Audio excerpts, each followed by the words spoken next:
sometimes you're like, why can't I let go? Well, maybe you don't want to right now, and that's okay. That's all right. You know, you can't rush it. You can't be where you're not. You know, it's like saying to a plant, why aren't you growing quicker? Why aren't you a flower yet?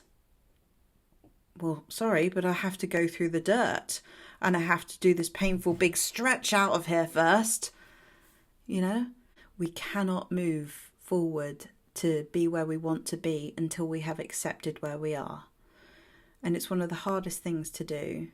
And I think grief, you know, these feelings that you get on your chest, that's grief. This morning I woke up and I thought, right, Noah's at my mum's house. I've got all the time to be productive. Let's make some videos. Let's tidy up the house. Let's get stuff done. And I lay there and I thought, I don't want to. I just really, really don't want to. And I had this big, heavy feeling on my chest. And I really had to have a word with myself. I had to really listen to what I tell my clients all the time, which is to be where you are. Be where you are, be where you are, be where you are all the time. Sometimes I think we're really trying to just get on with things, to be okay, to rush the steps, to skip the difficult bits of grief, of, you know, especially after a breakup. I really think it's hard. It's bloody hard. I mean, I look back at some of the pictures from the early days of this recent breakup, and it makes me feel really sad because I was taking these selfies with Noah and smiling and sending them in the group chat. I was not okay. I was not okay. And I was trying to be okay.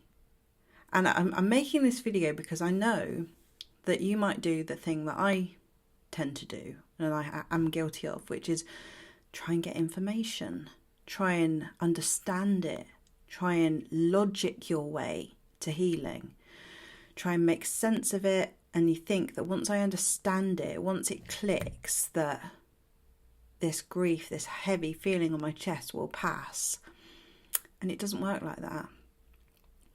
And so I wanted to do a video and have a conversation with you today like I had with myself, and just say, how are you really?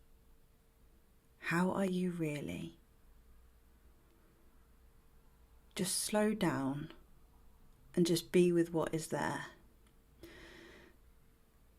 The thing about moving on and getting over an ex is that we do kind of do ourselves a bit of a disservice in thinking that we're just going to have like an epiphany and we should be okay with it. You know, like what you've watched a lot of videos about why, you know, it makes sense that you do deserve better. It wasn't your fault. You've understood that this person might be avoidant and have a low capacity for the thing that you were asking for. You get it. So why am I not moving on? Why am I not letting this person go? And you might be having these conversations with yourself. I have these conversations with clients all the time where people say, it's been months. It's been months and I can't stop thinking about them. I just don't understand. You're not supposed to understand it right now. You have to be where you are. And this place, this metamorphosis, this is why I wrote that song, Metamorphosis, this cocoon phase of you just being where you are, you might not be okay. You might not be at your best. You're probably not. You know, it's okay. It's okay. You know, I was thinking today, like, I'm trying to, like, do these videos, and, like, the big part of me is thinking, you know, why would they listen to you? Why would they listen to you, Karina? What have you got to say? What's special about you now? All of these negative thoughts. And the thing is that I'm just like everybody else. I'm just like any other human. I'm not going to pretend to be excessively wise or anything. I'm just sharing lessons that have helped me. And one of the biggest ones that has helped me, and one that really helped me this morning, was to be like, shit, I just have this feeling on my chest. And the best thing that I can do right now is acknowledge it, and let it be. And it's so helpful to just be where you are. It's one of the best bits of advice that anyone's ever given me, is to let yourself feel what you feel when you feel it. We cannot move forward to be where we want to be until we have accepted where we are. And it's one of the hardest things to do. And I think grief, these feelings that you get on your chest, that's grief. That's just grief, that kind of rushing around trying to be productive when actually you still got all of this processing to do. It's a big change. I remember my grandpa, when I was younger, he used to say, when I had a big breakup, I'd say, why is it taking so long? He'd say, it will take at least half the time that you were with the person, maybe longer. And for me, I've known Johnny for 11 years, so I thought, oh, for God's sake. For God's sake. But the fact is, these things take time. They take time. And I'm here as I used to do this. There's two different types of coaching, isn't there? There's like the coaching which is like, here's this shiny thing that I can promise you, and let me tell you, that is very lucrative. That makes more money than saying, hey, look, I'm a human and I've lived experience, and you might relate to my story, and you might want to talk to someone who gets it. People do need both. Well, people want both things, but I am definitely more in this other camp now. I understand you. I get it. I know. I really know. And I know the human complexities of things. Another thing I think that makes it hard with moving on from somebody is when you've got to be careful who you surround yourself with. The people who well-meaningly will say, you deserve so much better. You deserve so much better, and come on now, you can get over this, stop moping around. And you think that, I was speaking to a client this morning and she was saying, well, that moping around is actual sadness that I really just want to feel. And that is exactly right.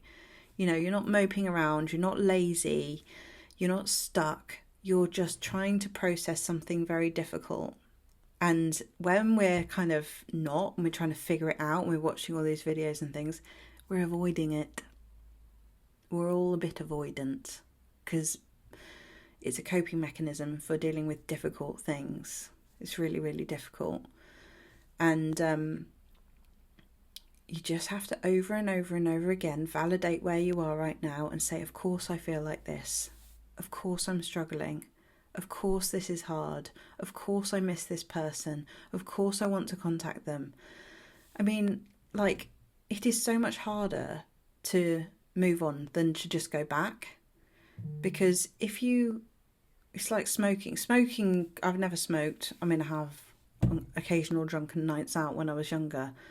But I know for smokers, it's so much easier to just have a cigarette than it is to just decide to take a new path and stop smoking.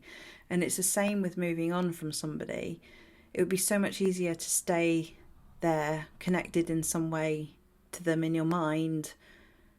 In some ways, the pain, you want it there because it reminds you of the connection. The pain equals still being connected to them. And that's sometimes why you don't want to let go and you can't let go. So sometimes you're like, why can't I let go? Well, maybe you don't want to right now. And that's okay. That's all right. You can't rush it. You can't be where you're not. It's like saying to a plant, why aren't you growing quicker? Why aren't you a flower yet? Well, sorry, but I have to go through the dirt. And I have to do this painful big stretch out of here first. Where are you, really? Just be with that place right now. And also, maybe don't expect or try to get over it. Don't try and get over it. You just will, in time. And, in a year's time, and you know, if you think about it 10 years time, this is going to be a thing that you reflect on and you think, wow, I grew so much from that. That was a really big story. But it's like grief is like initially someone described it as like a scab, like an open wound that's pouring out and it's so sore. And eventually it becomes like a scab that if you touch it, it still hurts and it might even bleed. And then it becomes more like a scab that's scabbed over, it's getting stronger, and then it becomes a scar. And you can look at it and you can say, that really hurt once. I remember that. But you might not be there yet. You might be still in the part where it still really hurts and it might even bleed when you touch it. And that's okay. It's the process that it takes to heal. There's a real difference between the way that you talk to yourself and the way others talk to you in this process. You know when someone's not rushing you. You know when someone is allowing you to just accept the fact that you're in pain and that you're hurt. And you know when somebody is saying, come on now. And you judge yourself when you're around those people, and then you start having that as an internal voice. So you just have to be really careful about, you know, who you speak to and how you're speaking to yourself. And like I say, that those two words, of course I feel like this. And it makes sense that I feel like this. When you say that to yourself repeatedly, you start to sort of really validate your own experience and be that person that you need who says, yeah, that makes sense. This is where you've got to be. You've got to be where you are. And this is what I do with all my clients. And this is the beauty of the Heartbreak Healers Club. And I've also got a 30-day ex-recovery challenge as well, which is going to be awesome. It's going to start on the 1st of August. And every day I'm going to be sending little insightful challenges, reflections to help you process, to help you be where you are, to help you to look forward as well, and to feel better at the end of those 30 days. Because the thing that I think is really difficult with healing is that there's back and forth, and I'm okay, then I'm not okay, then I'm okay, then I'm not okay. And it just is like, it's normal that happens. It's like expansion, then contraction, then expansion, then contraction. And you can feel like, oh, I'm okay. And then you can feel like you're back at square one. And this is really normal, which is why I've created this 30-day challenge to give you something positive to focus on every day so that you can feel like you're consistently looking after yourself. So if you want any more information about these things or how you can get involved with Heartbreak Healers one-to-one, where you can talk to me. And for anybody who is like me, very aware, very, able to sort of think, look, I've done all this healing. I know, I get it. And you think, why don't I know this? Why isn't this clicking for me? It's very easy to give other people advice. It's very easy to be able to help someone else with your wisdom, with your knowledge, with your insight of other people. It's easier to do that than it is to do for yourself, right? So I need a coach. I have a therapist. And you know what? Sometimes I have to say to my therapist, whoa, we're going a bit too fast for me. Because sometimes it can feel, even with therapists, like your therapist is a bit ahead of you. And then you start to sort of think, whoa, but I don't feel like that. Maybe they haven't got me. And I think one of the things that you can do if you have a therapist like this is say, I'm not there yet. I'm not there. I'm not ready to set that really hard boundary. I'm not ready to say no. I'm not ready to walk away. I'm not there yet. And be really honest. Because if you start feeling pressured to be where you're not, they're not the right person to speak to. Okay? You have to be on your own timeline. So this is what I do in my one-to-one coaching with people, because I know that it has to be led by you rather than me.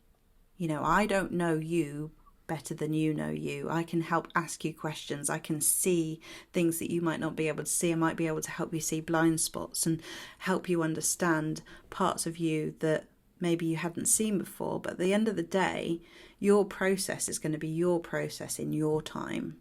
And being held in the experience of that is one of the most powerful things. I've had incredible sessions with people where it's like, oh my God, I didn't realize, they say, I did not realize that I was feeling that. And there's a massive cry, and it's beautiful. Because these feelings, they are there because they want to be felt. you know? So whatever you're feeling today, whatever's going on, that's what's supposed to happen today, you know? Sometimes I really, you know, like this morning, I was doing the thing where I was expecting so much more of myself than I had to give. I was thinking, come on, you know all this stuff. Like, you know what's going on, you know, you understand it. And I was expecting myself to, you know, be this successful business owner and to create loads of content and to be a mother, to tidy the house, to think of the next thing that I'm going to do. And it's just like, it's so much. There's so much going on. And at the same time, I'm also processing things just like you are. So I really think the best way is to slow down. I'm telling you, it works. Slow down. Otherwise, what happens is you go into functional freeze. And by the end of the day, you are exhausted. And you think, what is wrong with me? And there's nothing wrong with you. You might just be in functional freeze. So today, do something for you that is slower than normal. Ask yourself how you really are. And if you have any feeling on your chest or anywhere in your body, sit down and be with it without trying to work out what it is. Okay? It just wants to be felt. And this, allowing it to be, may bring up some emotion for you. It might not. But either way, tell yourself, of course I feel like this. Of course this feeling is here, and you are welcome, you are welcome, you are welcome. Okay? So I hope you found this video useful. If you would like any more information about what I do, any of the things that I've got on offer at the moment. Oh, and by the way, I've changed my name to Karina. I know that might be a bit confusing for some people, but we've got to end that era. This is Karina. I'm just going to try and be more me, I suppose, and like this feels more authentic and more aligned to be Karina than to be Corrie T. So thanks for watching, everybody, and I'll see you in the next video.